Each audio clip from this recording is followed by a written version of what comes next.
Everybody in this room is no bigger or better than anybody else. And they should be replaceable, because it doesn't mean we want to replace you, but we can't be held hostage for 1 or 2 or 5 people. We have to think of the greater. In life, I've been held hostage before. I'll tell you another story. So I get married. We have a couple kids. My parents used to believe that family was, you guys all know Bill, he's changed, trust me, when I grew up it was not. You think he's back now? Shit. Way worse, okay? But they used to believe, remember they were young. My mom had me when she was 18, my dad was 20. I was 18, Liz was 17, we had Hannah. So when your kid's raising kids, it's hard. Some of you folks out there know that. It's hard. That's why people usually wait. It's probably smarter to wait. I'm a better parent at 40 than I was at 20. That's normal. A little bit more wise. But I remember that my parents would be like, this is our family. And then like my wife and kids are like, my other family. Like I belong to them first. It took me till I was 30 years old to figure out that wasn't the case. Because what would happen is my mom, you know, back before sanitizer was cool and back before COVID, my wife had OCD like crazy. Like I'm talking like early 2000s, like nobody had sanitizer. You did like special order the shit. She had it. Be like, you gotta sanitize before you touch anything in our house or any kids. Sanitize. Take your shoes off. You're carrying like germs on your shoes. She still does the shoe thing. But all of that going on, my parents would come over. Remember, we never had a lot. And me and Liz, we were starting to do better in life as we were growing. They would feel a little insecure. I'd be like, I gotta take my shoes off. I gotta put sanitizer on and touch your kid. What, are we dirty? They would start questioning themselves. And then I would have a battle between my mom and my wife all the time, where my mom would be disrespectful, like I'm her child, and I need to listen, or we need to pay attention to what she says, and respect her because she's my mom. Maybe some of you are in a relationship like that now. I'm here to tell you, you better cut that cord. Because what I saw happen is I would have to sit here and play referee. Gotta make my wife happy. Gotta make my mom happy. Gotta make my wife happy. Gotta make my mom happy. And that's hard. It's exhausting. It took to where my wife was pregnant with our 11-year-old son, right? Where we were coming back from Vegas, my wife was at the office, we're still running the alarm company, and my mom shoulder checked my wife who was pregnant. They were saying something, my mom said something smart, shoulder checked her. My wife called me and said, I'm done. It's her or me, you pick, I'm done.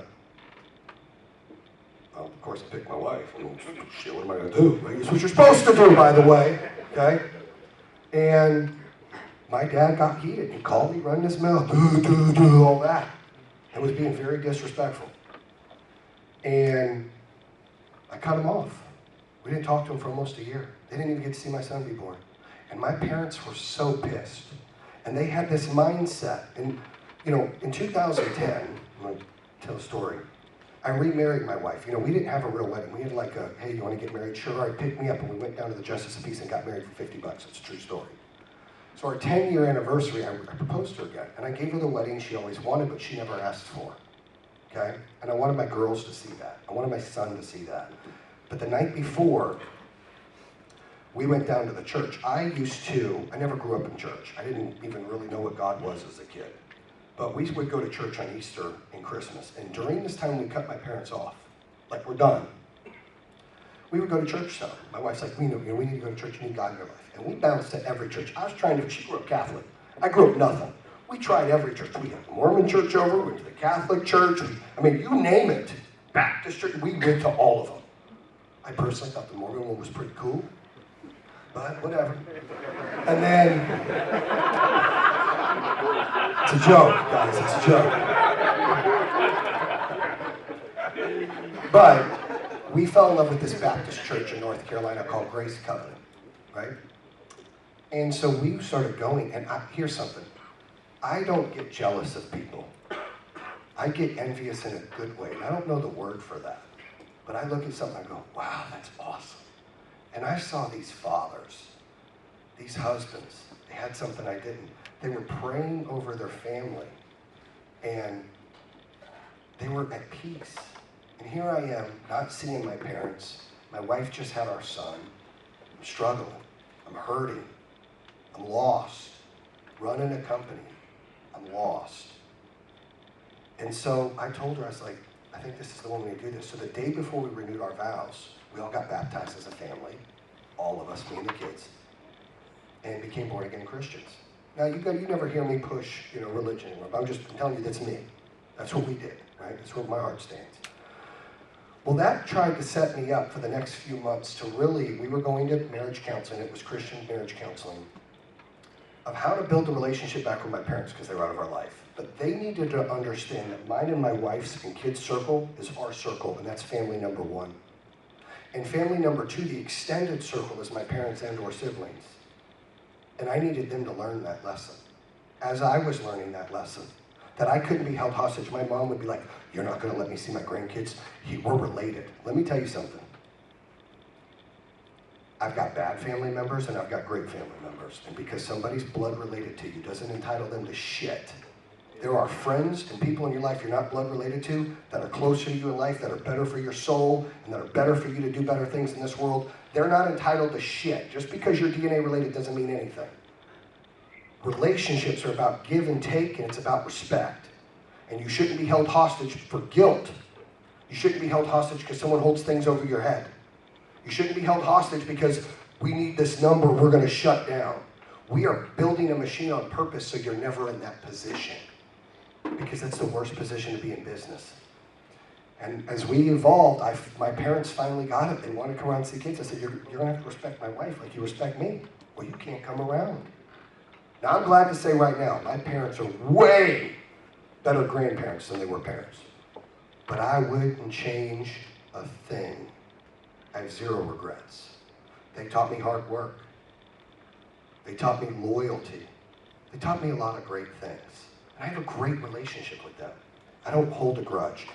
I learned to forgive and move on. And my parents grew and I grew because of it. But I'm asking each one of you today, make sure you write it down. Don't be held hostage to anything in your life. Maybe you're with somebody because you have a kid with them. That doesn't mean you stay with somebody. If it's unhealthy, 2 happy homes is better than 1 unhappy home. It's a fact.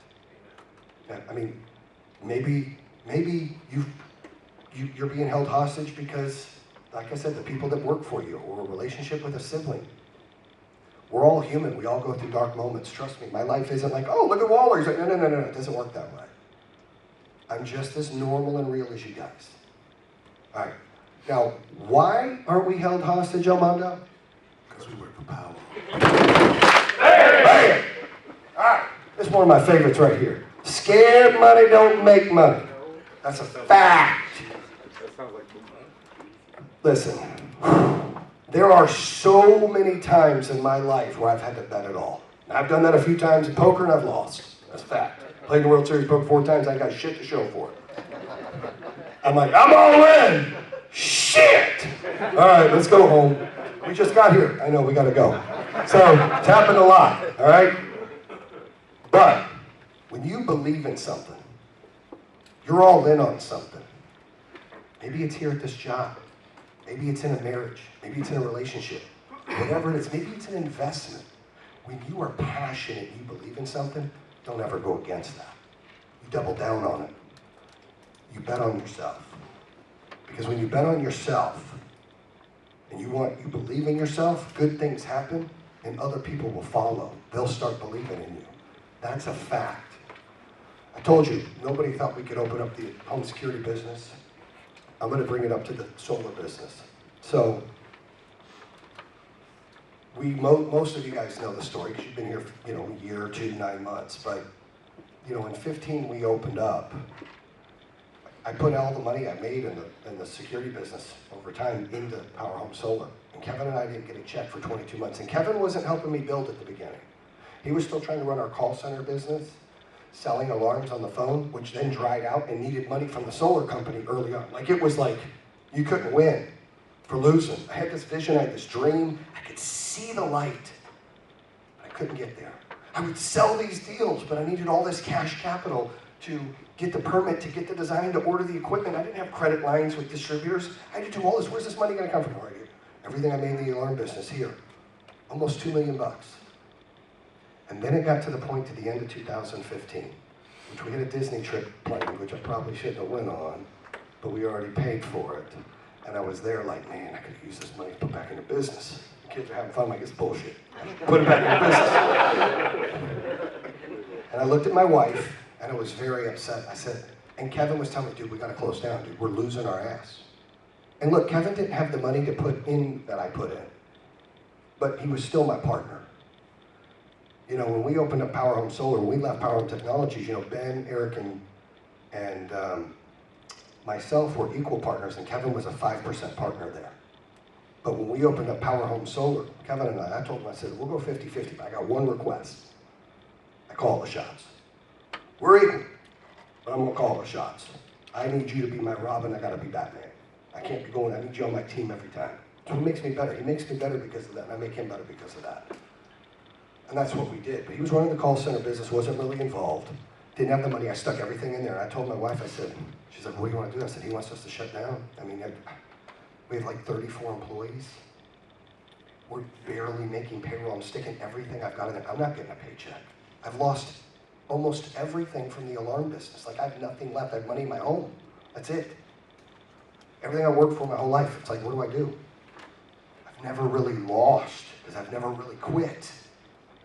And she's like, you gotta pray about it. I prayed about it. And I woke up the next morning, I'm like, all right, that's it.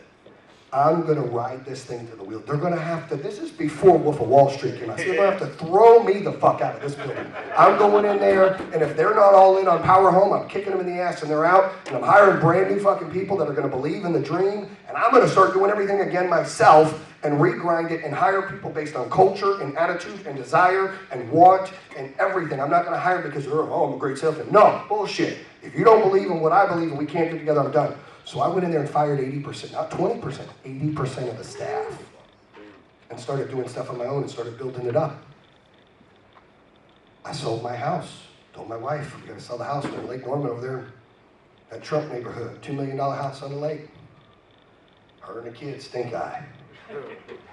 Why are we selling the house? I'm gonna stick it in the business. You're losing, you're not even getting a paycheck. I know. What do you, it's like throwing money in the trash can. I know. My wife didn't say that though. She goes, if that's what you think you can do, I believe in you. You do it. She's a trooper. She did give me a stink eye. There's a little bit of back and talk. Just a little bit of back talk. She set me straight. The back talk came from me. But I said, look, I'm gonna reinvest all this. And you gotta trust me. What if it doesn't work? And it doesn't work, but you know what? If I don't do this, I'll have regret for the rest of my life. Wondering, could I have, should I have, what could I have done? And when you have scared money, don't make money, you have to be able to risk it all. Every single time. And I did. And it paid off. We lost money in 2015, and we lost money in 2016. That's a fact. And I got used to living on ramen noodles and peanut butter and jelly sandwiches. And we downsized to an okay home. It was 1/9 the size home. What the hell, Dad? Why are we living here? I'm like, dude, shit, really? It's brand new, man. You got new food. Shut up. Get in there. Like, it was tough. Like, I don't want to hear shit. I don't care. So my oldest was finishing her senior year. I said, let's just do this for a year and see if I can fix this company. I don't want to quit. I'm not a quitter. When you fail, you learn. I gotta finish this the right way. I was worried about the 30 families that then at the end of 16 became 100 and something families. The end of 17 became 300 and something families. The end of 18 became 500 and something families. The end of 19 became 700 and something families. The end of 20 became 1,600 and something families. And as of right now, it's over 2,000 families. And why are I not going? All right. So remember that. Bet on yourself. Scared money don't make money. Do that every time. Show that in leadership to your team. Turn failure into fuel. Look, we all fail. I fail every day at something. But I'm going to be honest and tell you a sick, twisted thing about me. I love that shit. Because when all we do is win, we're not growing and we're not learning. You know, I'll use my son as an example. I brought it up before. He is a great quarterback. Kid can't run for shit. If there's a fire, somebody better pick him up. But he can throw. He's 11 years old. He can throw the ball like almost 40 yards. It's unreal. And he's so smart at the game. He studies the game. He makes his, like it's like he's 15. He's really good. He's really smart. He just can't run. He's not a great athlete. I mean, Kenny would agree. I mean, Christian's got a great head and a great arm. He's just not, Kenny's kid's like fucking super fast. Got wheels. Got great DNA. My shit ain't that good. That's okay. But he goes out there and he plays. He throws like 16 touchdowns in a season. I'm bored. And he's regressing. So I put him on an older team. Older team, he threw 6 picks and 14 touchdowns. But he grew. He had more fun. He was challenged. When one of our departments, one of our teams are just winning all the time, you get comfortable. You get comfortable. You can't get comfortable. You have to chase something. You have to find to get to the next step. That's what it's about. And the only way to chase something, the only way to get to the next step is to fail. Because when you fail, you learn. I can't do that, I can do that. And you get stronger. In 2020, we had all kinds of failures. We had all kinds of pain. But we bonded and we got stronger. You need failure, guys. You can't always be number one and get lazy. You need to challenge yourself to fail. Think about all these people in here that lift all the time, which is not me, okay? I lift, but I talk in the parking lot, right, John? Right. So, the reason that their muscles get bigger and they get in shape is because they're tearing it down. They're ripping it up. That's like a failure. It's a lesson. They're beating it up. You have to challenge your mind every single day. If you're at the top of your game and you're bored, find something else to make you fail. Find something else to give you humility. Find something else to make you humble and have gratitude. You need to fail. Like, I hate we had a shitty November and February. But we needed it. Because we were like this, and we needed to go, oh shit. And then this, oh, and then come back. We need that. Because guess what? If we had a month like October and December and January, March and April and May all the time, we don't learn anything. But because of November and February's results, we learned it, oh shit, we gotta get ROAS. We gotta do something different. Makes us a better company. Oh, we gotta figure out a better way to do installs and more efficient and, try to get, working extra teams so they can go 5 days and have days off. Like, we have to fail to learn. We just have to. It's important. So when you're trying 100%, you're giving all your effort, but you fail, that's okay. That means you just got a lesson. It's not really failing. Now, if you're not giving effort, that's just me. That's a you problem. That's different. But if you're giving it all and you fail, we are never like, well, Roger, you're busting your ass and you're giving 110%, but you're not hitting the numbers. You guys all know people we let go that don't hit their numbers is not because they're working their ass off and trying to learn. It's because they're usually in the bottom 20%. They're finding ways to blame other people and find excuses, and they're not turning failure into fuel. They're turning failure into blame, into resentment, into excuses. And that's why we let those guys go and those ladies go. It is not because it's like, man, they're really trying hard, they're great people, they're 110% in. I was talking to some of the leadership here team earlier this week, and I said, look, I asked myself a few questions before I'm interested in letting someone go. Is this just a job for them, or is this a lifestyle? Is this a career? It's question one I ask. If it's just a job, and I challenge every one of you, make sure you're looking at your guys and your ladies that work for you. Is this just a job? And that's okay. You need some shelf life jobbers. But you need to watch them. Because if they don't turn it into a career, they're going to slow your team down. But I asked that question. Then I asked, are they all in? Like, all in, would they take a call on the weekend like it matters? If it was 6:30 and I really needed something, would they answer the phone? I don't want to bother them at family time, but are they available? Are they all in? Or are they like, oh, it's 5 o'clock, here's my phone, I'm done. See you Monday. Like, or are they that guy or lady? If they're that person, it's just a job. And then I ask myself, if they were out of the equation, is the company better off or worse? And if we put someone else in there, is the company better off and worse? And those are the questions I ask myself when I want to make a decision on somebody not being here anymore. And I challenge every one of you guys, failure in the field to ask those questions in your mind on the people that work for you. You know the people that work for you. You know what they're doing. Of course, you can go to a director or an executive and this guy needs to stay. Like this isn't an effort problem. This is a training problem. We would always save people that are in the game.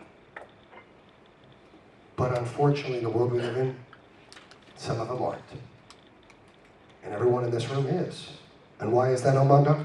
Because we work for power. Bam! Now, this is like my second favorite. Love your haters. Now, I'm going to go back to the first story I told you. Okay? I've had so many haters in my life. I talked about my mother-in-law. My own family was hating.